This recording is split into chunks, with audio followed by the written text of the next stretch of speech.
Merry Christmas, folks, and welcome back to hashtag AskGSM, the weekly Monday Mailbag video where I answer your questions from Facebook, Twitter, and YouTube right here in this video forum. I am off on break for the next 5 to 6 weeks, which means I will be able to film these videos for as long as I want. No more time constraints, none more of these 30-minute bullshit. Unless it takes 30 minutes to answer the questions, then we got a problem. But like I did during the summer, I can go the full-on hour. We can go for 5 hours if we want to. Okay, maybe that's a little bit long, but I don't have any time constraints. I don't have to rush through any of the questions this week.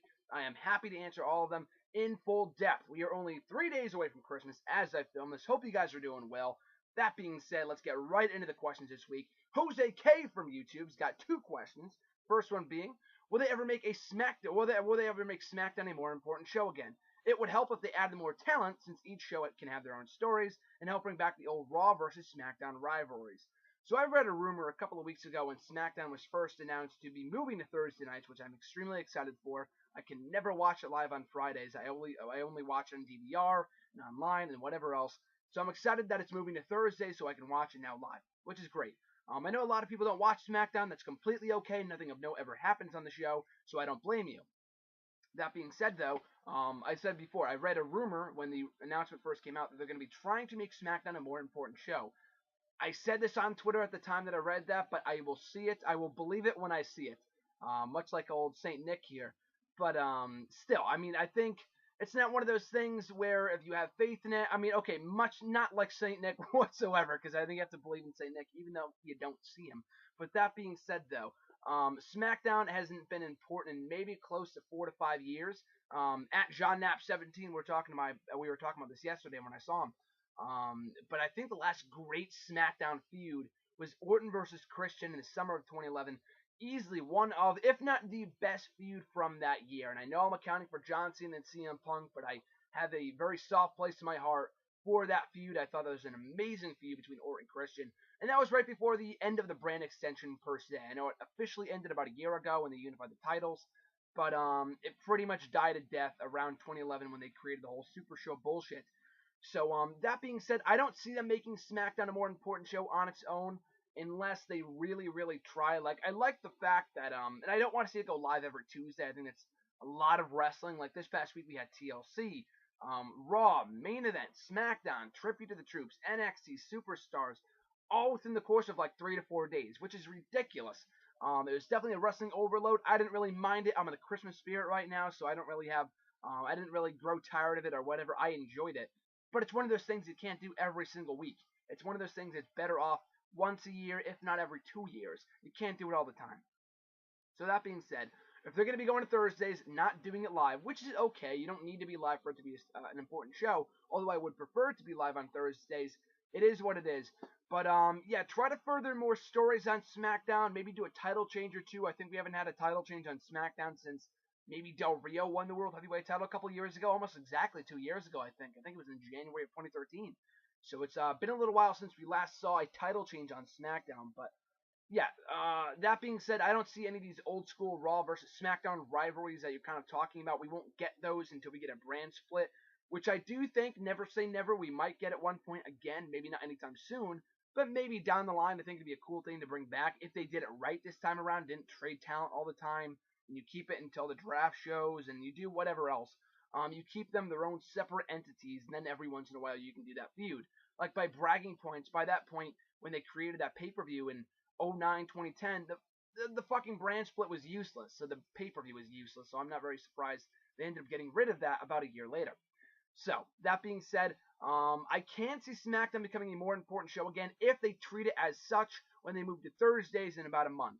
If that doesn't happen, then I've lost all hope that SmackDown will ever be important at any point in the near future. But like I said before, though, never say never.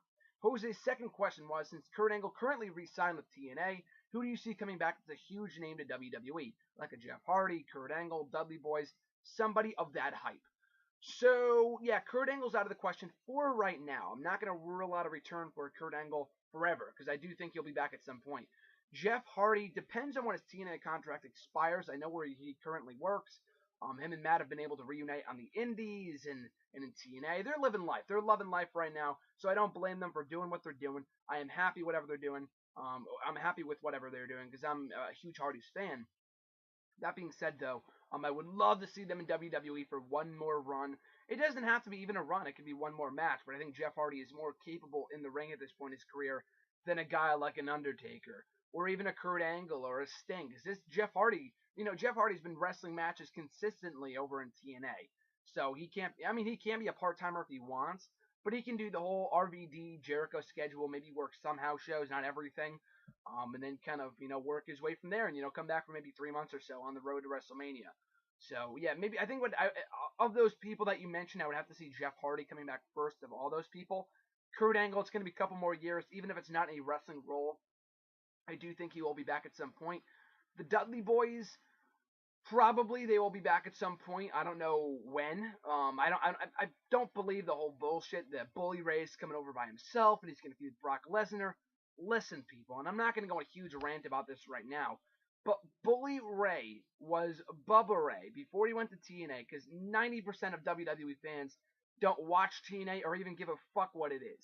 So they didn't see Bully Ray singles run in TNA. They have no idea what he's capable of. The last time we saw him on WWE TV 10 years ago, the guy was a tag team wrestler. Nobody in their right mind is going to take Bubba/Bully Ray as a legitimate threat to Brock Lesnar. Maybe in TNA, not so much in WWE. And I also have zero faith in seeing zero interest in seeing a Bully Ray Brock Lesnar headlining a pay-per-view in 2015. I really have no interest in seeing that whatsoever. That's just me. I'm a big fan of Bully's work, but I just can't see that happening, to be quite honest with you. Especially since, given the fact the guy's like 40-something years old, so don't really care about that all too much. But yeah, that being said, who do I see next coming back to WWE? CM Punk. It's going to be a while. I still hold out hope that he will be back at some point. I have that gut feeling.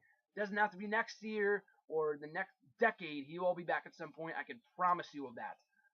But yeah, I'd probably have to say Jeff Hardy. Whenever that may be, I have no idea. But maybe within the next 2 or 3 years, I think that could be great. So Andre G has got a couple questions this week. His first one was, do you think Chris Jericho will go down in history as one of the greats to never win the Royal Rumble? Yeah, I think so. And we're not talking about like Bruno Sammartino or any of those guys, because those guys were around, like a Bob Backlund. They were around before the Royal Rumble really started to catch fire. Like Ultimate Warrior never won a Royal Rumble, but his time really wasn't when the Rumble started back in '88. So I'm not going to go with like the all-time greats. Like that's kind of a thing, like the all-time greatest wrestler to never win or to never main event a WrestleMania.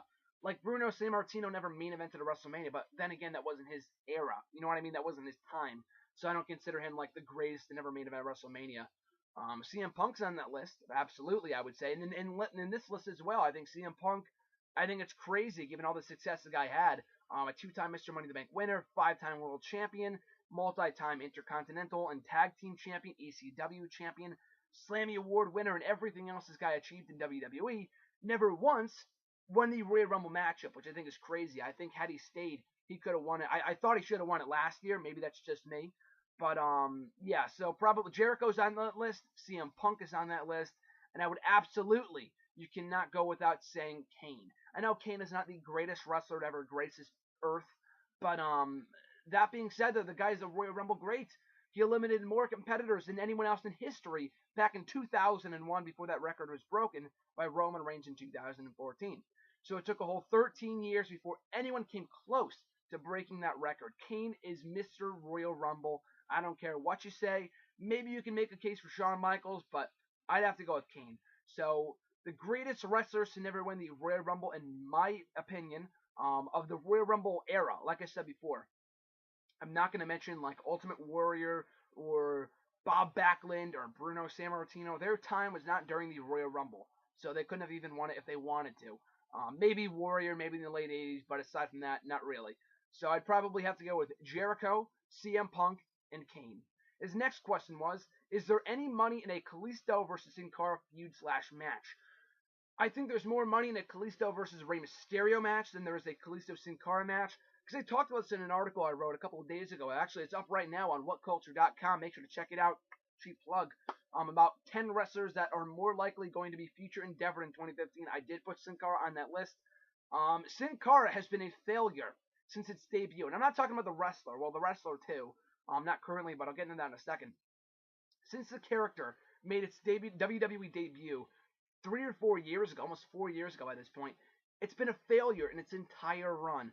2011, it got suspended, or the guy got suspended who portrayed the character, Mystico. He got suspended. His matches were terrible because they were filled with botches. He got injured at Survivor Series. Like 2011 was a shit year for Sin Cara, and he didn't do anything close to getting anywhere near that success in the years that followed. 2012, he kind of teamed with Rey Mysterio for a bit. That led nowhere. Same thing in 2013. That led nowhere. 2014, he was hardly on television. And yes, he is one half of the NXT Tag Team Champions, and those two make for a great team. But as a one-on-one match, yeah, sure, I would love to see it as a one-off match on NXT. As a feud slash match, or like a WrestleMania caliber feud, I don't think so. People stopped caring about Sin Cara a long time ago. And someone made a comment on that article that I wrote for What Culture, saying that it's not the first time that we've been, designed to not care about a wrestler, i.e. Ryback, and then he comes back more relevant than ever. Ryback was a little different because he went, he turned heel, that he was irrelevant for about a year and a half. Sin Cara's been irrelevant for the last, fucking 3 years.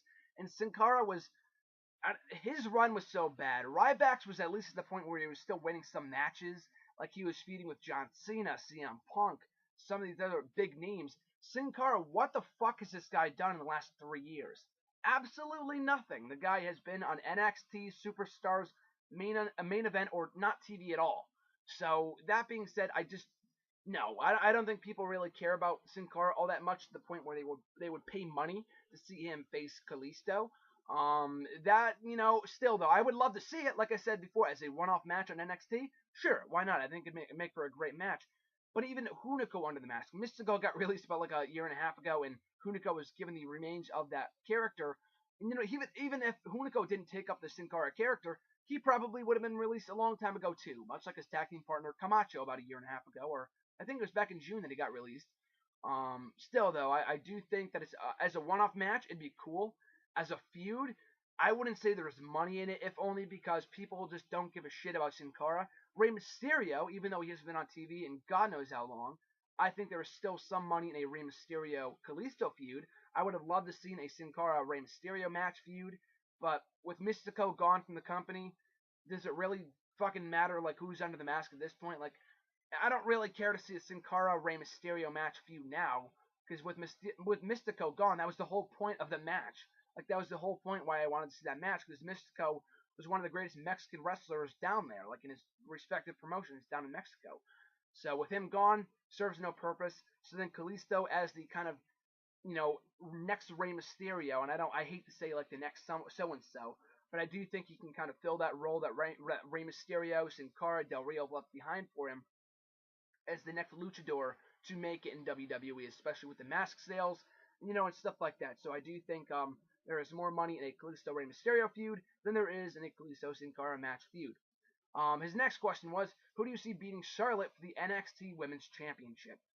I don't know who I could see beating her for the title, but who I would like to see her beat for the title, or see somebody beat her for the championship. Bayley. I think Bayley got, she had her shot obviously at not the last Takeover special, but the last one in September, and that was a great match, much like the Sasha Banks Charlotte match at the previous Takeover special in December a couple of weeks ago. So, but I do think Bayley is deserving of a run. I do think she has that underdog character where she finally wins that when she finally wins that women's championship, it's gonna mean something. That crowd is going to go crazy. She has been in contention for that title for so long that people really want to see her win that championship gold.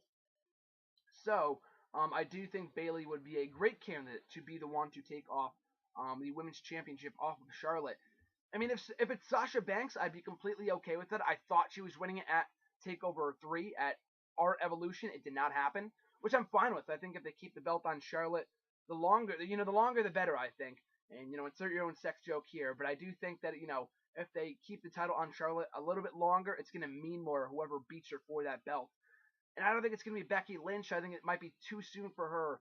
But if Sasha or Bayley win it, maybe a triple threat match at the next special, especially Bayley, I think it could be awesome. I think Bayley and Banks can have a great feud over that championship if Charlotte goes up to the main roster. So, I'd probably want to see Bayley see the one to beat Charlotte for that championship. If it's not Sasha, if it's not Bayley and it's Sasha instead, that's okay. But preferably, I would love to see Bayley because I think the reaction that she would get would be immense, and it would, culminate this whole chase for the NXT Women's Championship, much like Sami Zayn in the NXT title, and his whole feud with Adrian Neville and everything else. But yeah, probably Bayley should be the one to take the title off of Charlotte. His next question was, since they scrapped the Elimination Chamber pay-per-view, when do you think the match will return? Hopefully it should be brought back every once in a while as a special kind of thing. Unlike the Hell in a Cell match in 2014 or the TLC match, like those matches have their own pay-per-view now. They watered down these match concepts, with the exception of Money in the Bank. I think Money in the Bank is the one match concept that you can keep as a pay-per-view, because that pay-per-view has always been great. Every single year since 2010, it's been a great pay-per-view. It's always exciting. And the Money in the Bank pay-per-view, it was already a staple at the WrestleMania pay-per-view. So it's not like it was randomly taking place at other points in the year. Instead of happening in April, now it's just happening in June or July. So it really doesn't make that big of a difference. But still though, I do think that Elimination Chamber pay-per-view should be brought back when necessary, like it was back in 02, 03, 05, before it became like a staple at New Year's Revolution, and then No Way Out, Elimination Chamber, whatever else. But still though, I do think it's a match that should be brought back every once in a while when necessary, instead of, oh, it's February, Elimination Chamber time, let's throw these fucking 6 random wrestlers together for an Elimination Chamber match. Like, that doesn't work. The last time, and I shit you not, the last time a championship changed hands inside the Elimination Chamber was fucking 5 years ago.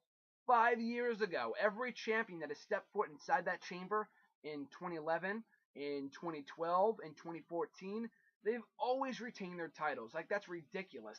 Like, it's a 1 in 6 chance of walking out with your title intact, and you can't tell me that for 4 straight years, every champion walked out with their title still intact. Like, that's ridiculous. So why bother doing the match if you're going to have the champion come out victorious every single time? That doesn't make sense to me. So I would much rather prefer it be brought back for like a SummerSlam or a Survivor Series like it was, like I said before, in 02, 03. When necessary, when you have 6 people fighting for the title, then you create the Elimination Chamber match. Then you don't do it, you don't wait until February every year, because then it grows to be meaningless. Like, there was that one great Hell in a Cell match with Rollins and Ambrose a couple of months ago, because it was necessary, even though it was like that time of the year when we bring up the Hell in a Cell. That feud had been going on for so long by that point that it was necessary to see the feud blow off inside the cell. So I would have no problem with them, bringing it back at any point in the year instead of, oh, it's February, let's do it. Like that, it doesn't make any sense. It lessens the importance of the matchup and whoever wins it. So it's going to become, a bigger surprise than when 6 people, or including the world champion, are fighting inside the ring one day. The GM comes out and says, at the next pay-per-view, we're having an Elimination Chamber pay-per-view. We're having an Elimination Chamber match for that world championship. The crowd goes crazy, and whatever else. So yeah, those are my thoughts on that. Justin G's got a handful of questions this week as well. His first one is, what is the point of the WWE signing very much accomplished independent wrestlers to NXT? So I will say this, I was very shocked when they signed guys like Kenta, Prince Devitt, Kevin Steen, if only because there's been this unspoken rule of them not signing independent talent. I know they did with Sami Zayn and Adrian Neville and whoever else, Seth Rollins, Daniel Bryan, the list goes on and on and on.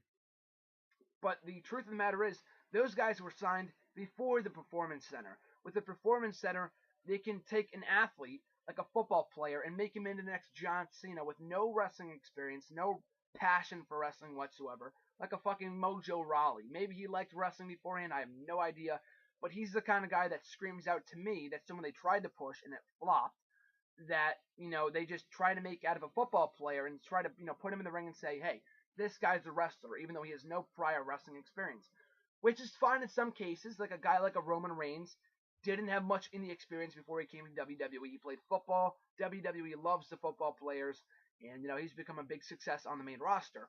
So it's not completely unheard of for a football player or someone without wrestling experience like a Goldberg to come in and not achieve success. Like, it's okay for them to come in and win whatever titles and be successful. Like, it's not unheard of for that to happen. But still though, when they created the Performance Center, I'm thinking, okay, they want to build these guys from the ground up. They're not going to sign too many indie talent, and they did. They signed 3 huge names in the last 6 months alone, which is amazing because all three guys are doing great right now in NXT. I know I speak a little too soon for Kevin Owens. He would just debuted like a week ago, but so far so good. He's already the top heel in the entire brand, which is awesome. Still though, I would love to see more independent talent sign. Like, you don't need to sign the entire ROH roster, but a guy like an Adam Cole. Give AJ Styles a shot. I know I talked about this last week, but AJ Styles is a guy, that has that TNA stench on him. He has that TNA brand mark. I understand that, but still, take a chance with him. If it doesn't work, it doesn't work. But at least you could say that you signed AJ Styles, one of the greatest wrestlers in wrestling right now, that is not signed to WWE. And I'm not accounting for all the Japanese talent and stuff like that. Those guys are amazing and whatever else. I don't watch Japanese wrestling, but from what I've heard and what I've seen, they're amazing over there. But still, though, that's where guys like Kenta came from. But still, and AJ Styles is a guy that I think they should at least try to take a chance on.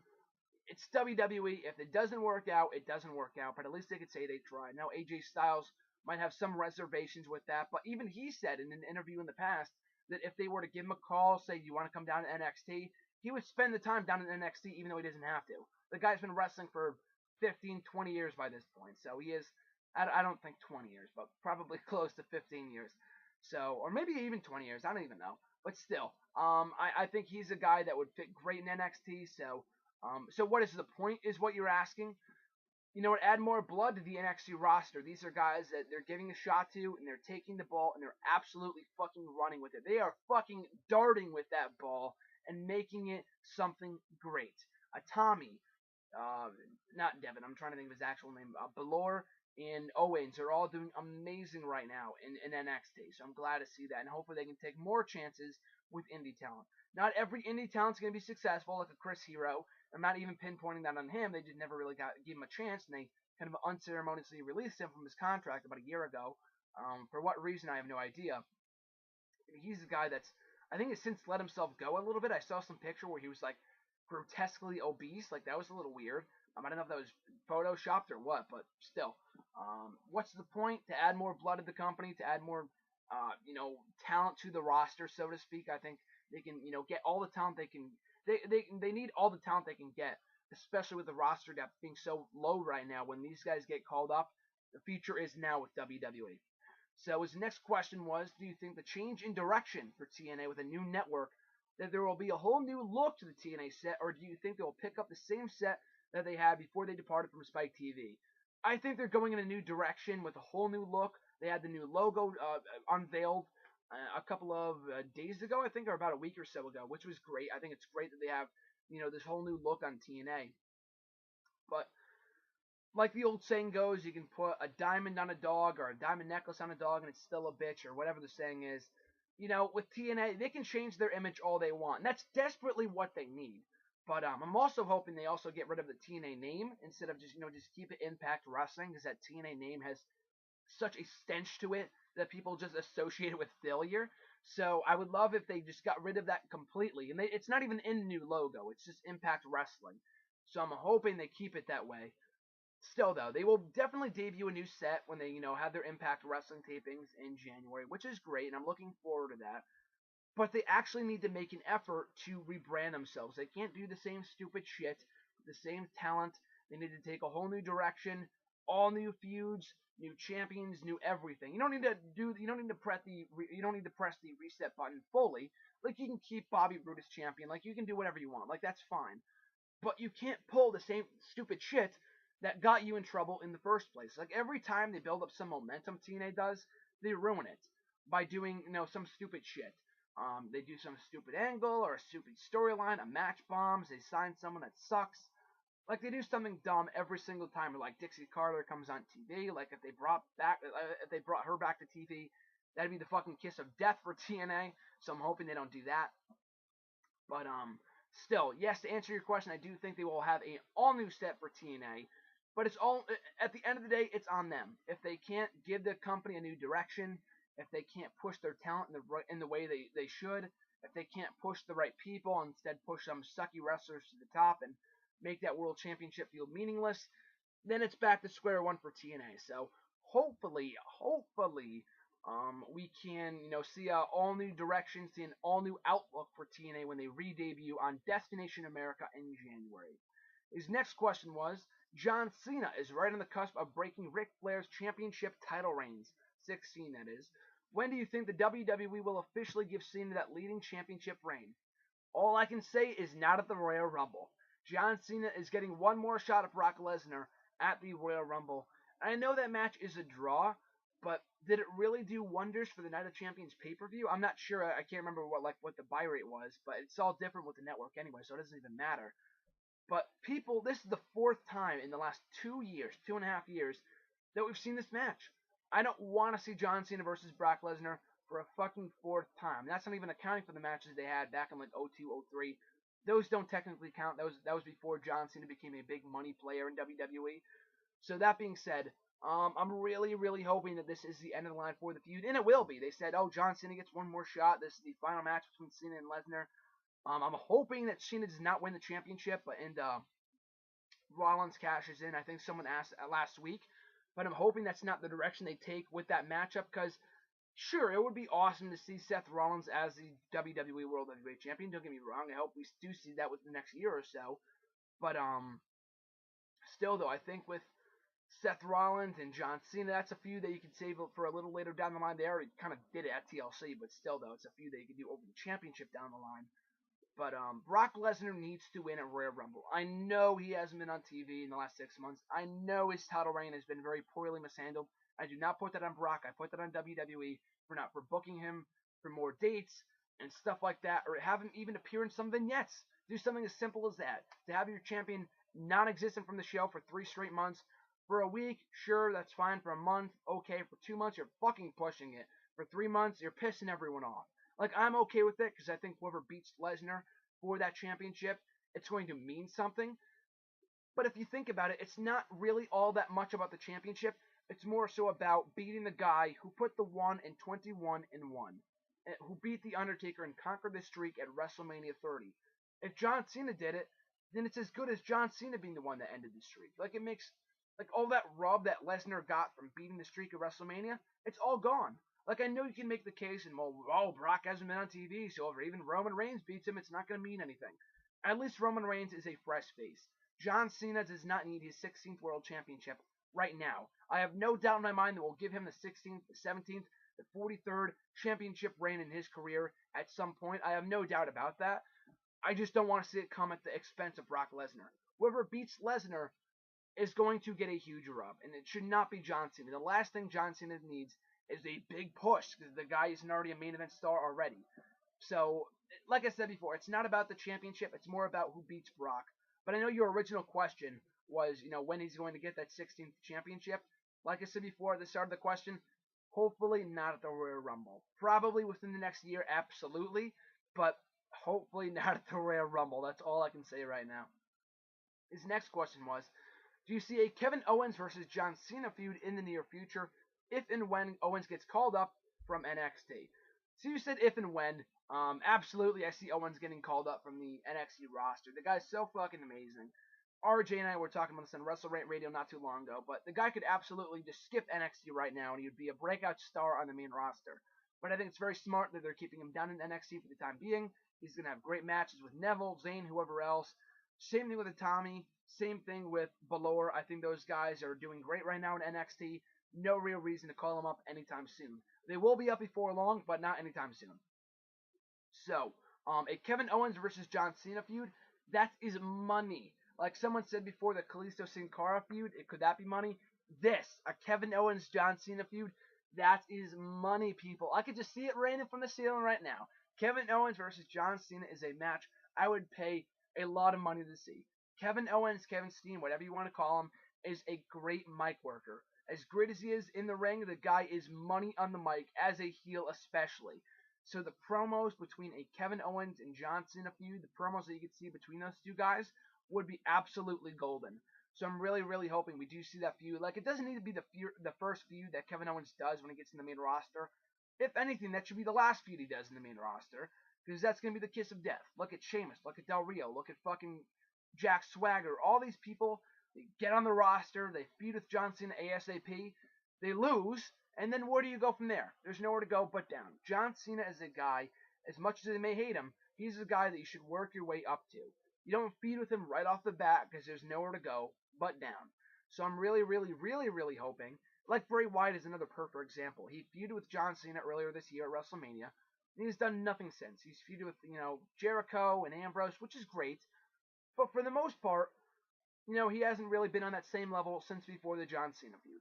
So I'm really, really hoping they take their time. They take their time with that feud and don't give it away right away. That is a money feud waiting to happen. And I can even see that headlining WrestleMania, to be quite honest with you. Whether it be WrestleMania 32, 33, WrestleMania 50. Kevin Owens, okay, maybe not that long. But Kevin Owens versus John Cena is a feud I can absolutely see happening on the main roster before long. Hopefully not too soon, like I said before. Hopefully they can build their way up to that feud and not give it away right away, because it's only going to do damage to Kevin Owens. Any good they do with him down in NXT will be ruined by the time he gets to the main roster. But I can definitely see that feud happening at some point on the main roster when Kevin Owens gets called up. His next question was, I am such a big fan of Finn Balor and his creativeness of his body paint of the Marvel Comics, such as Carnage and Venom. Do you see Finn Balor using his body paint on a regular basis in NXT since debuting at NXT Revolution, or our Evolution, whatever you want to call it? No, because I think there was a report a couple of weeks ago, the night after the R Revolution special. They had the next few tapings. They taped up until January or something like that, maybe even February. I'm not really sure. But I don't read the spoilers, but someone did make a note on one of these dirt sheets that I read that he did not come out with the body paint in any of his matches at those tapings. So he's keeping it for the live specials, which I think is awesome because it maintains the specialness of the body paint. It's going to mean something. Like if he debuted with the body paint, it would have been awesome. But I think that pop that he got at our Evolution speaks for itself, and that I think it should be something that's saved for special occasions. So, no, I don't see him using it on a regular basis, so I think it's for the better, and I'm absolutely in favor of him doing it only on the live specials. At Brad Bernard, his question was, this was actually from last week, but I skipped over it. I do that from time to time. I may even do that with this video. I hope not, but when I'm reading back the questions here on my laptop, sometimes I skip over one or two by accident, and that's what happened with this question. So to Brad, I apologize. I already told you that I'll be answering in this video, so here we go.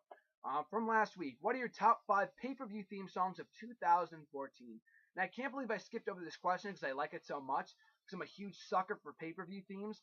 I have pay-per-view themes well over, a few dozen pay-per-view themes from when I started watching back in 08, and even pay-per-view themes from pay-per-views that I watched in the network, like Twisted Transistor from Taboo Tuesday 2004, I think it was, or 05, I think it was 04.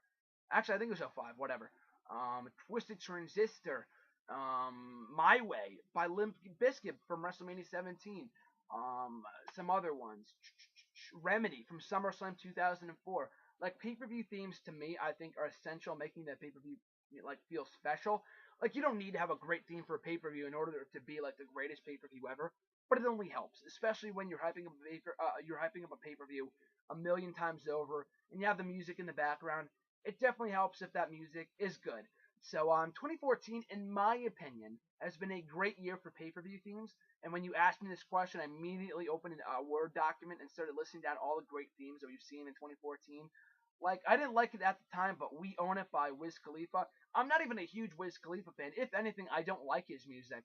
But I thought that song was great. Like, even I didn't start getting into it until just recently. And at the time, I didn't give a shit about it. Like, oh, shit, here's another rap song. But listening back to it, I think it's great. Especially for, like, the Royal Rumble, which, it was the theme of. Celebrate at WrestleMania by Kid Rock. I know a lot of people didn't like that. I thought it was good. Commemorated the occasion.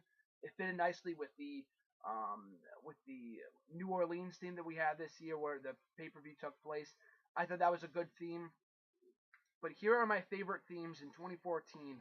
And I think these are in order. And I'll go from, let's see, 1, 2, 3, 4, 5. So these are my top 5 pay-per-view themes, like you said. I'll start with number 5, Born This Way, the most recent pay-per-view theme for TLC. Only a couple of weeks ago. I didn't find out that was the theme for the pay-per-view until like a couple days before the show. And it's by 1,000 Foot Crutch. They're a great band. They did the theme for Over the Limit 2012, I think it was, Change. And they also did Smackdown. I think I might have another theme by them on my iPod. But that was a great theme, Born This Way. Number 4, Come With Me Now by, I think it's Conga or something like that. They did the theme for Extreme Rules this year, and it became a hit after that. Like, that's, WWE gets on these, the mainstream trains pretty early in that, and I've seen this at multiple times over the course of the last couple of years, where they use a theme, they use a song that nobody knows, like "Come With Me Now." When I first heard it, like I hadn't heard it before, but before, aside from WWE TV, and then after that, it became really popular on the radio. It was in Expendables 3. It was all over the radio for the entire summer, and I still hear it to this day, and I think it's a great song. So I put that at number 4 on my list. I know this is not a popular choice, but number 3, Edge of a Revolution by Nickelback. I know this is very unpopular opinion, but I like Nickelback. I like most of their music. I like the stuff that they've done for WWE. I don't care for most of their other stuff, but for Burn It to the Ground, When We Stand Together, the Elimination Chamber pay-per-view theme, we've come to, what was the name of that theme? I can't remember, but it was for Elimination Chamber 2012. They've done a few other themes for WWE over the years, and I like most of them. I thought this was no exception. If anything, it fit in perfectly with the pay-per-view theme. With the Team Cena, Team Authority match that we had at Survivor Series. I might make a list about this at some point, but my favorite video package from 2014, and that was definitely one of them for Team Cena and Team Authority. The promo that aired right before the match at Survivor Series with this theme playing in the background. I thought it was great. I watched it like a million times over, and it got me so psyched for this matchup at Survivor Series, and it was a great match, by the way. But yeah, I thought Edge of a Revolution, was an amazing theme for Survivor Series. Very perfect and very fitting with that theme of that show. Panic Room comes in at number 2 by, who is it by? Shit. Fuck. Oh, Theory of a Dead Man, of course. Theory of a Dead Man. I'm a big fan of their music. I had a couple songs by them already on my iPod, and when I heard this was the theme for the Hell in a Cell pay-per-view this year, not only did I download it immediately to my iPod, but as well as my roommate. He did it as well, and he's not like the most hardcore wrestling fan, obviously. He watches on occasion. I've started to slowly get him into the product, but he's heard the song. He's like, "This is a great fucking song." He downloaded it, loved it, and it even persuaded him to go onto YouTube and start looking up WWE themes. Like now he has Triple H's King of Kings theme on his iPod. Like, he loves all the pay-per-view themes that WWE does, and this was no exception. I thought Panic Room was great. And coming in at number 1, like a lot of these themes could have been number 1, but I had to go with Lights Go Out from SummerSlam this year by Fozzy, Chris Jericho's band. Great theme. Started listening to it right before, or like right as soon as Jericho did it on his podcast. Like, he premiered it on his Talk Is Jericho podcast, maybe back in fucking May or April or something like that. Downloaded it immediately, loved the song. Theme song of the summer for me. So when I heard it was going to be the theme song for SummerSlam, I got really, really psyched. And they didn't really use it much. They used it maybe all of 1 or 2 times during the SummerSlam. I know they used it for Jericho's match, like when they would hype up Jericho versus Bray Wyatt for the pay-per-view. And that was it. Like, they would play it in the background, but aside from that, you didn't really hear it at all. Mostly they used the Going Down for Real song by Flo Rida, which is also a really good song. They started using that going into the pay-per-view, and I was like, oh, this is a shitty pop music. I hate it. And then it started to grow on me, and I listened to it all the time now on my iPod. But Lights Go Out would have to be my favorite pay-per-view theme of 2014. I thought that was great, and definitely fitting with the pay-per-view of SummerSlam and the exciting feel that it had behind it. I thought that was great. His next question was, would you like to see Alexa Bliss featured more often on NXT? I love Alexa Bliss. I think she is absolutely adorable. I think I've been following her long before she debuted in NXT, because I saw a picture of her somewhere on like some message board or something. Or she posted a picture of herself maybe on Instagram or something, and that's when I started following her, because I thought she was absolutely adorable. So yeah, she's one of my favorites in NXT right now. We don't get to see much of her. They kind of started to push her a little bit during the start of the NXT Women's Championship tournament, maybe back in May, I think. And she hasn't been on TV since all that much. And it's kind of been really all about Bayley and Becky Lynch and Charlotte and Sasha, which is great, but I would like to see more of Alexa, and hopefully maybe even she could be the next NXT Women's Champion. I don't know. Probably not. I don't think she's ready enough yet, but maybe in due time. But yes, to answer your question, I would definitely love to see more of Alexa Bliss on NXT TV. She is adorable. I love her. She's improving at a rapid pace, and I think she's great. So hopefully we see more of her on NXT going forward. And his next question was, do you think 2014 should have been a much bigger and better year for Cody Rhodes? Absolutely. Going into 2014, I thought this would be the year that Cody Rhodes breaks out. I mean, I know I say that every year. I've been thinking that back down to, like, going back to maybe 2010, coming out of his Legacy days and stuff like that. And they've never done anything with the guy. Coming out of Legacy, they did some stuff with him on Smackdown. In 2011, I thought that was going to be the year for him, but that absolutely went nowhere either. 2011 was a good year. He won the IC title. 2012, I thought was going to be the year where he finally wins a world championship. Didn't happen. He kind of became irrelevant. 2013, he had that great feud with Randy Orton in the latter half of the year, or kind of a mini feud, on and off feud. And he reunited with Goldust, and I thought those two would break up right before WrestleMania, and Cody Rhodes would go on to be this big babyface for the roster. Didn't happen. Became Stardust instead. I was really disappointed with that. So, yeah, 2014 should have been a much better year for Cody Rhodes. Sure, he held the tag team titles on 2 different occasions. He held the titles going into 2014. He and Goldust won back the championships at, I think it was Night of Champions in September before dropping them at Survivor Series in November. So, I mean, it wasn't a shit year for Cody Rhodes and the whole Stardust gimmick, and I think he's a lot better than that. He's great in the role. He's very dedicated to it, so I give him props to that. But he's capable of so much more in WWE. So I really, really hope that 2015 is a much bigger and better year for Cody Rhodes. I heard a rumor that he might be back in the Rumble match. Like, I would love to see Stardust, like Goldust, eliminate his tag team partner, or Stardust just get eliminated in general. And then he comes back out as Cody Rhodes.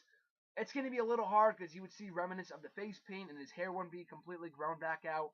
Like, I get that, but, still, I think 2015 should be the year that he and Goldust break up. He goes off as a babyface. We've seen it all from him as a heel, so he's a great heel, but I think as a babyface, there is money in him as a babyface. So hopefully we can get Cody Rhodes as a singles competitor again in 2015. They actually do something with him and utilize him to his full potential. M Reborn again, or just MB Reborn. We had a Reborn again coming up later. One of my good friends, John, but still, MB Reborn, his question was, whatever happened to Doink the Clown and his family? So I assume you're talking about his family, the Dink and Crush, or not Crush, or whatever the fuck their names were, back at like Survivor Series 20 years ago. I don't know what happened to the family. I don't know how they explain them just disappearing from TV. They probably just got bored of it and just wrote him off. Doink the Clown actually died. Matt Bloom, not Matt Bloom, that's Tensai. I can't remember his name right now, but the real life Doink the Clown passed away about a year and a half ago. I think it was in June 2013 that he passed away. And they had him on the thousandth episode of Raw. They had Doink the Clown on TV a couple of years ago. Now, what's his name? No, it was Matt Bourne. That's what his name was. Not Matt Bloom. Matt Bourne. He passed away in June 2013, like I said before. But the most recent times that Doink's been on TV, it's been portrayed by Brooklyn Brawler. Abe Knuckleball Schwartz, whoever else. So, yeah, he's been doing the gimmick the last couple of years. But, yeah, the real-life Matt Bourne has passed away. He's been dead for the last year and a half now. And I think it'd be in WWE's best interest to not bring back the clown in respect to him. He was the best clown. I don't care what anyone says. I think Matt Bourne was the best Doink the Clown, especially as a heel. So, in respect to him, I hope they don't bring back Doink the Clown. But to answer your question, Doink the Clown has since passed away. At Nimsay1872, their question was, when will Randy Orton be back, and will he be a face or heel?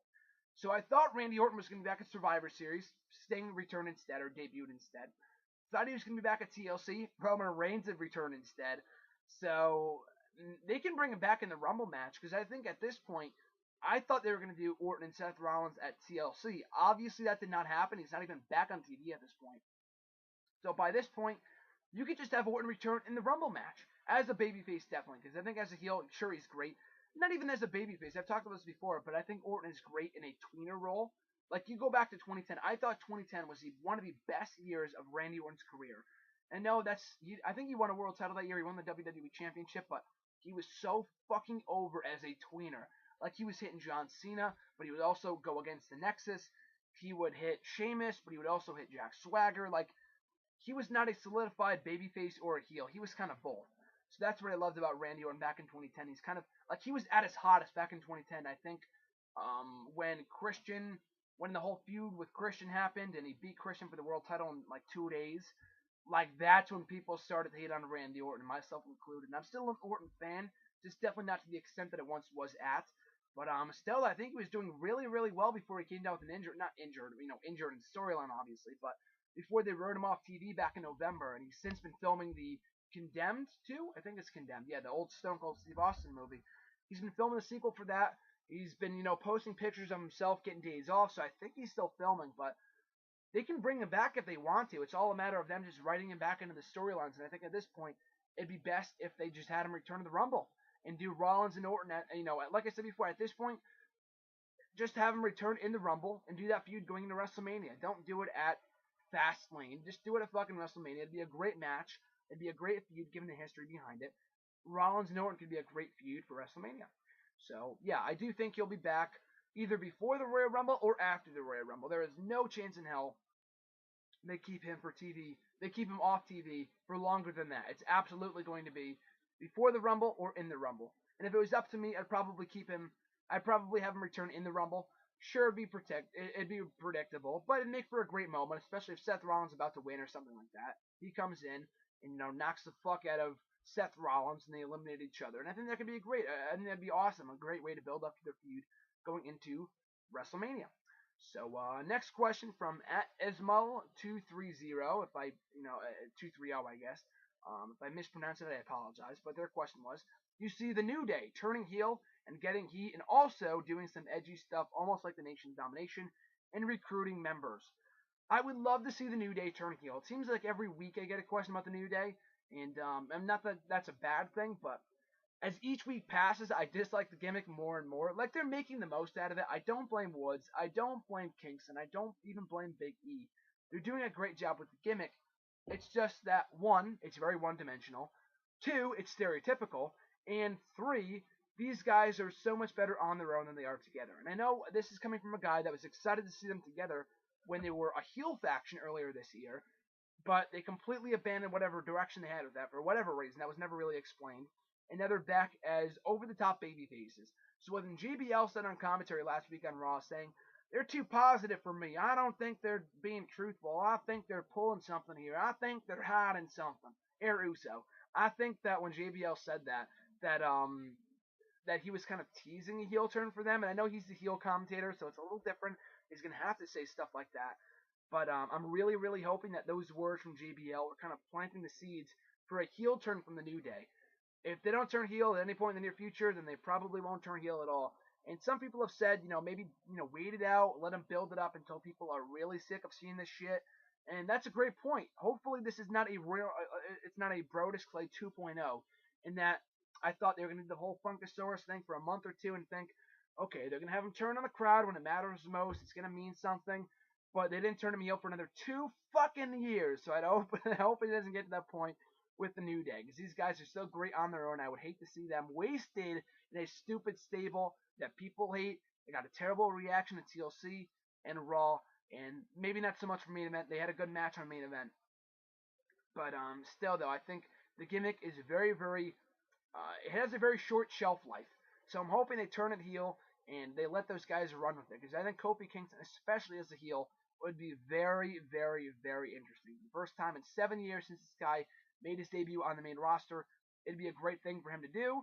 Something new, something fresh, as opposed to the whole over-the-top, positive, happy, like no one gives a shit about that in WWE. So hopefully we can see them turn heel sooner rather than later. At Daniel Cabeza, 59, their question was, do you think that Roman Reigns winning the Royal Rumble would get fans to turn on him like Batista?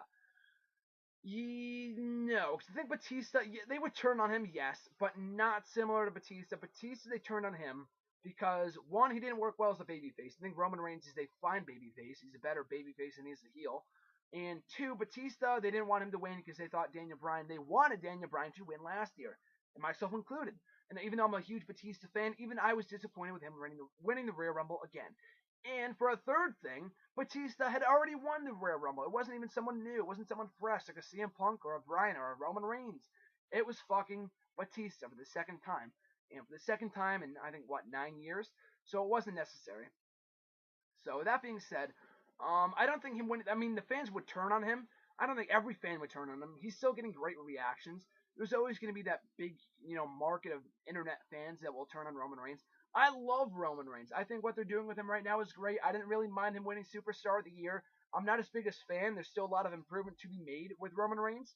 There's still a lot of changes to be made with the character and whatever else. I still think they should have to ditch the Shield theme and give him his own theme. So when the Shield reunites years down the line, you hear that music, it's gonna mean something. You're Sierra, Hotel, India, Echo, Lima, Delta, the Shield. I mean, I know that's not in Roman Reigns' intro, but ditch the Shield theme, get your own theme, buddy. Hopefully they'll probably do that when he gets his big push.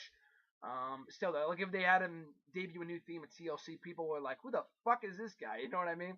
So I guess it's probably for the better they're waiting out on that.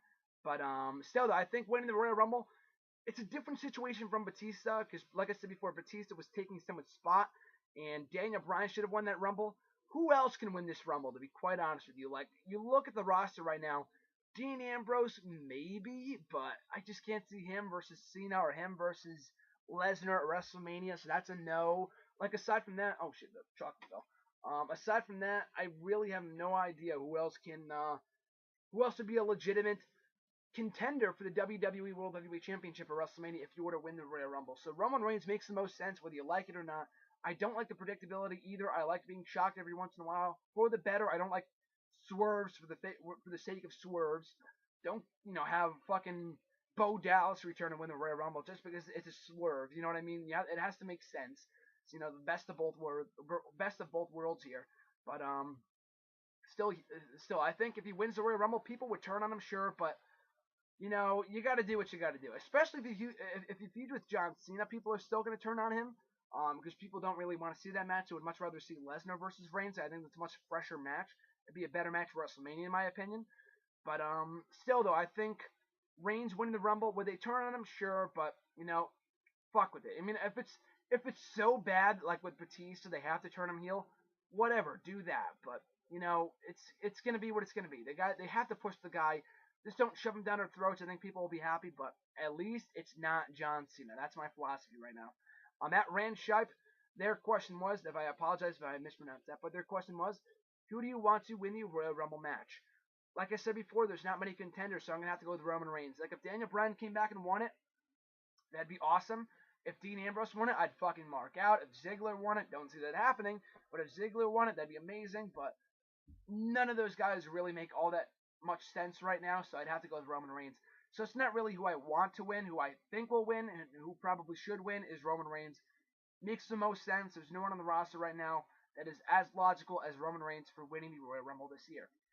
At Reborn again, their question was, do you feel the fans will turn on Roman Reigns if he's pushed hard over Dolph Ziggler come WrestleMania season? So kind of the same question here. But over Dolph Ziggler, I don't see Dolph Ziggler getting a big match at WrestleMania, to be honest with you. I mean, I know that sucks. He's the guy that won first team at Survivor Series. He got a huge reaction when he won back the IC Championship at TLC a couple of weeks ago, or I think last week in his hometown. I think that was awesome. That amazing ladder match with Luke Harper. But I don't see him like main eventing the show or anything like that. If Roman Reigns gets a bigger push than Dolph Ziggler come WrestleMania season, I don't think people will become too pissed. It's not like Daniel Bryan where Daniel Bryan, I don't know, it's really fucking hard to say because people are really waiting for Daniel Bryan to get that big push. Ziggler's getting that big push right now. He doesn't have to wait until WrestleMania. And people know that it's a lot less likely that Ziggler's going to win the World Championship before Daniel Bryan did. So, and Ziggler's been, mid-card fodder for life. And I'm really hoping that they can do more with him. I'm not saying that's a good thing. I'm hoping that they do more with him beyond the mid-card. But, it's not like what I expected Daniel Bryan to get the big push going into WrestleMania. And before everything else happened, before Punk left and Batista won the Rumble, I thought they were going to go that direction. And they didn't. And that's what pissed me off. We all know, like right now, Reigns is going to win the Rumble. He's going to win the championship for WrestleMania. And if they change it up, that'd be awesome. But for the most part, if he's pushed harder than Dolph Ziggler, it's not a surprise. So why be mad about it? Like, we all saw it coming. So what's really the point? You know what I mean?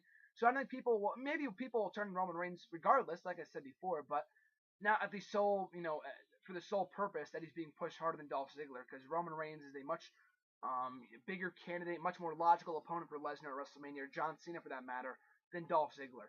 On that, Cody Collier 12, their question was, what has been your favorite special on the WWE Network? The Daniel Bryan one, the Shield one, or the Vince Stone Cold podcast? The Daniel Bryan one I thought was good, but I was thinking about this not too long ago, but not many people have been like, oh, that was amazing, or like it has been brought up since, like it debuted on the network like 2 days after WrestleMania, but people haven't talked about that since. I thought it was a good documentary, but they skipped over a lot of stuff. A lot of it was storyline based, which was good. Like I said before, it wasn't bad. It was good, but it wasn't great like a lot of the other ones. The Shield one I thought was great. I thought that was better than the Daniel Bryan one. It really went in depth with their indie background, the Shield stuff, the breakup, everything about that I thought was amazing. So I really enjoyed the Shield one, but neither of those things come close to touching the Vince Stone Cold podcast that aired a couple of weeks ago. I think it was you, Cody, that asked me what has been my favorite thing on the network in 2014. And that was before. I think that was actually on the night of this podcast, and I couldn't say because I hadn't seen it yet. And this is definitely one of the best things I've seen in the podcast, if not one of the best things, because I thought they went so in depth, a lot of exclusive information that you're not going to hear anywhere else. You're not going to see Vince in that setting all too often, if ever again. So the dynamic that him and Stone Cold had, I thought was amazing. So I really, really enjoyed that. But I would have to say, and I'm very surprised you didn't mention it, Cody, that my favorite special on the WWE Network would have to be Ultimate Warrior, baby, documentary that aired right after WrestleMania, right after he passed away. My favorite thing on the network, hands down. As great as the podcast was, I absolutely loved the Ultimate Warrior documentary. And you know, it's up there. I mean, it's hard to say because the Punk documentary I love too for different reasons. But the Ultimate Warrior thing, you got to take everything into account here. They put that thing together in like a fucking week. For a week, they put that thing together. Not with CM Punk. You know, they put it together over the course of 6 months. They put that together in 7 days, right after the guy passed away. So much footage that you wouldn't have seen anywhere else. So much awesome footage of Warrior and his girls and Vince McMahon crying, Triple H crying, and it had me crying, dude. Like, I know I'm a huge Ultimate Warrior fan, obviously, based on all the garb that I'm wearing for Christmas, including the sweatshirt by the WWEshop.com today. Cheap plug. I got it in the mail not too long ago as a Christmas gift for myself, but I thought it was great. So then all this other stuff was on sale, so I'm like, well, why not buy it for Christmas? But still though, I thought that was amazing. I really, really enjoyed it. And hopefully they can do more stuff like that on the network going forward. I'm not saying you have to do that after every time someone dies. You don't have to do that for like everybody. But still though, that really, really was touching for me as a Warrior fan. And even if you're not a Warrior fan, you would have loved it. And it was only an hour long. It wasn't like 3 hours long or anything like that. It was short, sweet, to the point. A lot of in-depth stuff, a lot of emotional stuff. It's definitely gonna make you. It's definitely gonna give you the feels. So even if you're not a Warrior fan, you're gonna enjoy it. So I thought that was my favorite special on the WWE Network in 2014. We've got 3 more questions, and holy shit, we're approaching the 1 hour mark. I don't want to rush into them. So when my computer reaches like the hour mark and whatever else, it reaches the hour mark when I'm recording. It like shuts off, and I don't want to be cut off abruptly and go back and edit it later. So I'm just going to cut it right here, and then I'll get to answering the next questions in just a minute. Next question comes from @SwagZio. Their question was, what current WWE superstar would you like to see have a DVD made for them? Good question. I don't get this too often, so I had to think about it. I had to go into the roster. These are all biased favorites, like all people that I love that have yet to get a DVD. I thought it was always asinine. Like right now, it wouldn't make much sense because he's not being pushed. And I don't think he's ever going to be pushed towards world title contention again, to be quite honest with you. But I always thought it was weird that they came out with a DVD for John Morrison before they did for The Miz. And The Miz is a guy that is a former WWE champion, United States champion, Intercontinental champion, had this interesting background of coming up through reality TV and all that other stuff. A tag team champion, headline WrestleMania. Like, there's so much that you can cover on The Miz over the course of his career. He's done so much that, like, right now, like a DVD on a mid-carder, like, that wouldn't make much sense. But I do think down the line, it'd be a great DVD to do for The Miz. Especially if you did one for John Morrison, why not do one for The Miz? In my opinion, I think it doesn't make any sense. I mean, the guys were 2 equals when they were a tag team together, but Miz has accomplished so much more than John Morrison in his time with WWE.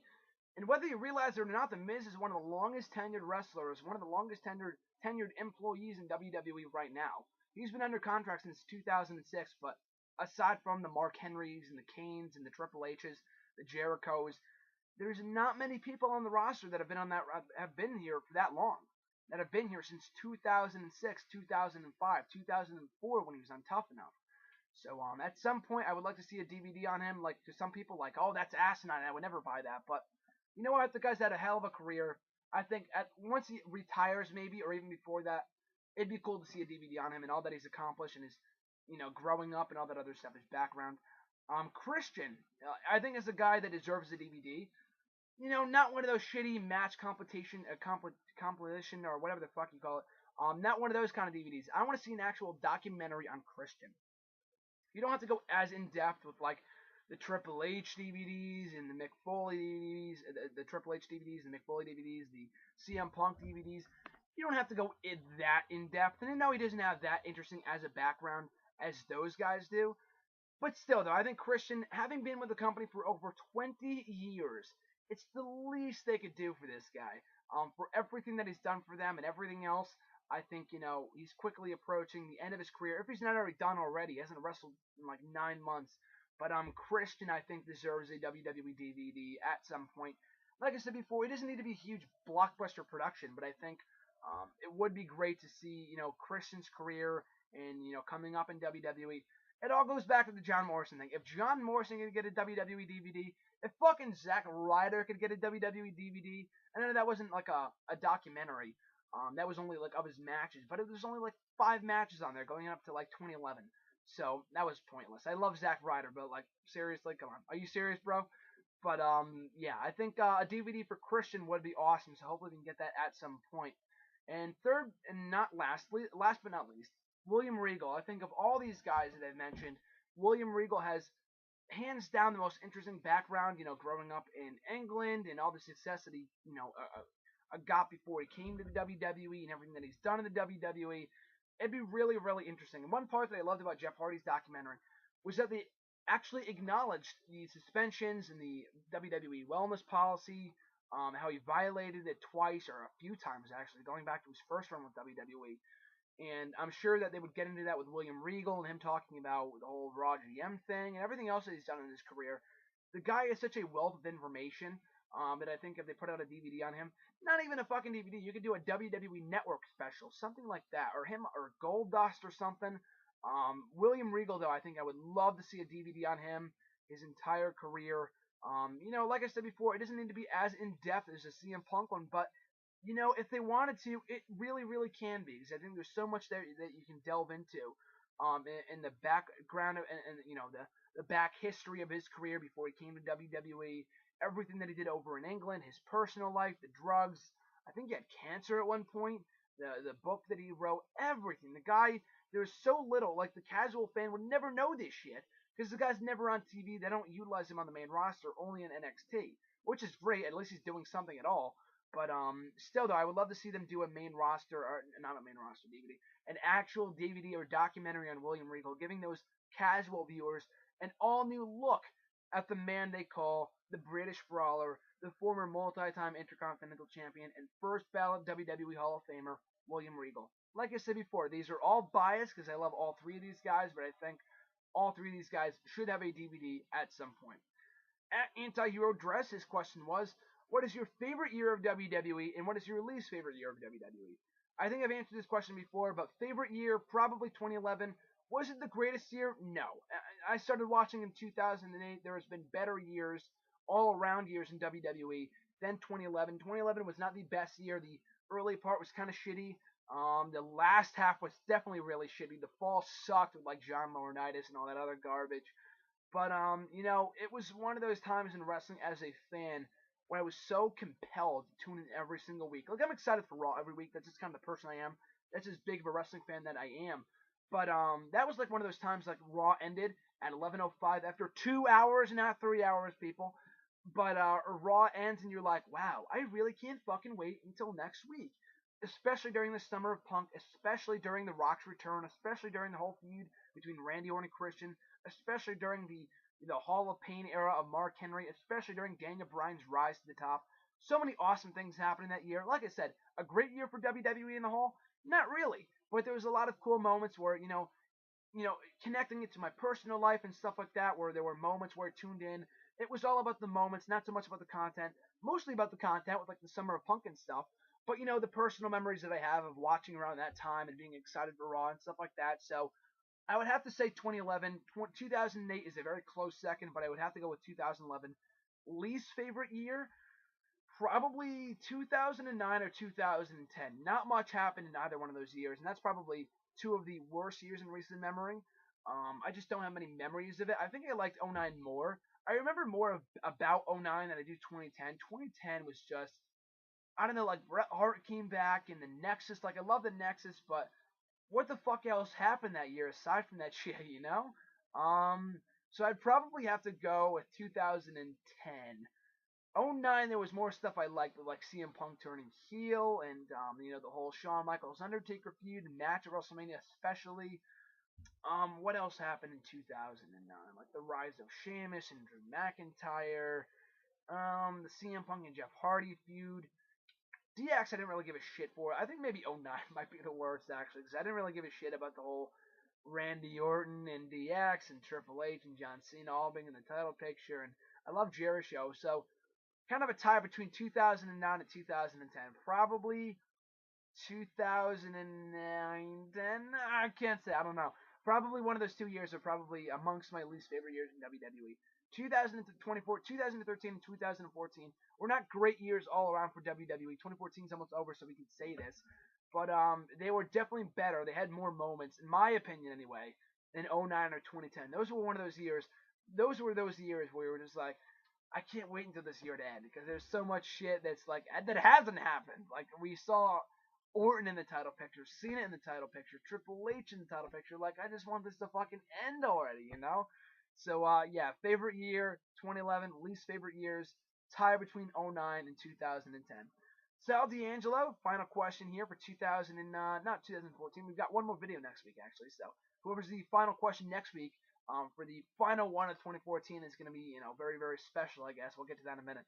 But final question for this week from at Sal D'Angelo Jr. I apologize for the botching. I'm just so excited for Christmas in a few days. I just can't contain my excitement. But Sal's question was, it's hard to predict, but what do you think, or who do you think that the last pay-per-view, or let me rephrase that.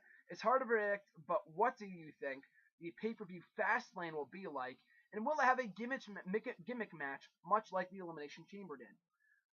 Fastlane, it looks like they're just calling it Fastlane because it's the road to WrestleMania. Oh, how fucking clever.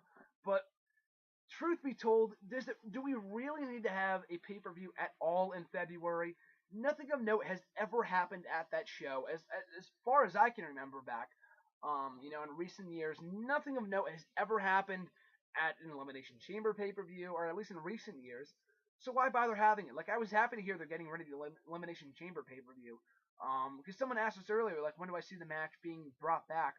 Hopefully on an occasional basis, not, every month or every 6 months or every February. Like, bring it back when necessary. For Fastlane, it doesn't sound like there's going to be a gimmick attached to it. It's just going to be a pay-per-view. But why not just scrap the fucking pay-per-view, keep it just between Rumble and WrestleMania, and then whatever special matches you're going to do at that pay-per-view, do them on Raw. Because we've got the network era. I'm sure people aren't going to tune into Fastlane to see one more match between Cena and Rollins right before WrestleMania. People are going to save up their money for WrestleMania if they're buying on traditional pay-per-view. You know what I mean? So, still, yeah, Fastlane, it doesn't look like it's going to have a gimmick attached to it. It doesn't sound like it's going to be a gimmick pay-per-view. It just sounds like it's going to be any other pay-per-view. But why? Why do we need to have another pay-per-view in February? Like I said before, that February pay-per-view spot is so fucking useless. Nothing ever happens at that show. I don't care to watch it. I have to watch it because I have to review it and whatever else. But I'm going to watch it, being the huge WWE fan I am. But it's so pointless. Like, the casual fan isn't going to tune into that show. They're not going to buy the network just to see that pay-per-view because they know WrestleMania is right around the corner. So scrap the thing altogether. There's not going to be a single special thing about it, with the Chamber being gone especially.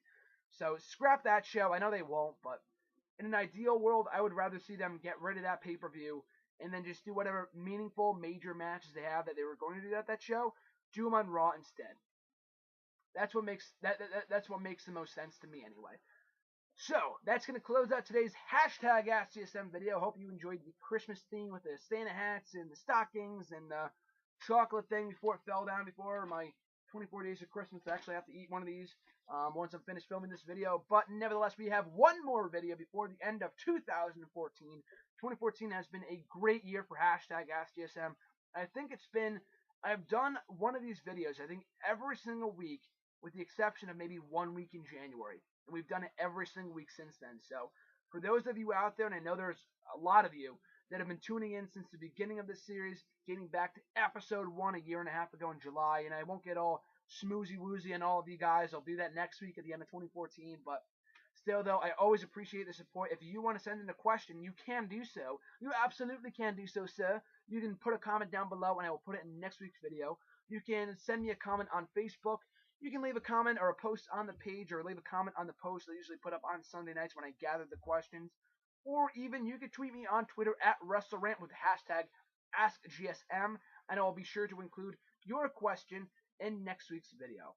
So that being said, folks, hope you guys to enjoy your holiday season. I kind of mixed words there. Be sure to, this is what I was going to say, be sure to like, comment, subscribe. All support is greatly appreciated. And like I said before, be sure to enjoy your holiday season, Christmas, Kwanzaa, Hanukkah, Three Kings Day, and anything else you celebrate from now until the next time this video airs, and everything else the next couple of weeks. I hope you enjoy it. You guys are the fucking best. I'll say it right now. Thanks for all the awesome questions. And we went well over an hour today. I don't know if this is the longest hashtag AskGSM video we've ever done. I'm not exactly sure on that. But also on a side note, John Knapp17 on Twitter, we did a hashtag AskGSM video with him a couple of months ago. Someone on Twitter, I think it was Brad at Brad Bernard, asked if he's going to be back at any point in the near future. I actually saw him yesterday, but we talked over a basketball. We went to a basketball game together, so we couldn't film it there, obviously. But still, though, hopefully we can get together at some point within the next few weeks, and we can film our own little Q&A video, because I think getting his insight on the questions is also awesome, because he's great, and that was one of the best episodes I ever did. So hopefully you guys like this episode. Like I said before, the old thumbs up is always appreciated, and I'll see you guys after the holidays. So in the meantime and in between time, have a great holiday season. I'm Graham Jason Matthews, and I'll catch you guys next week. Merry Christmas, guys.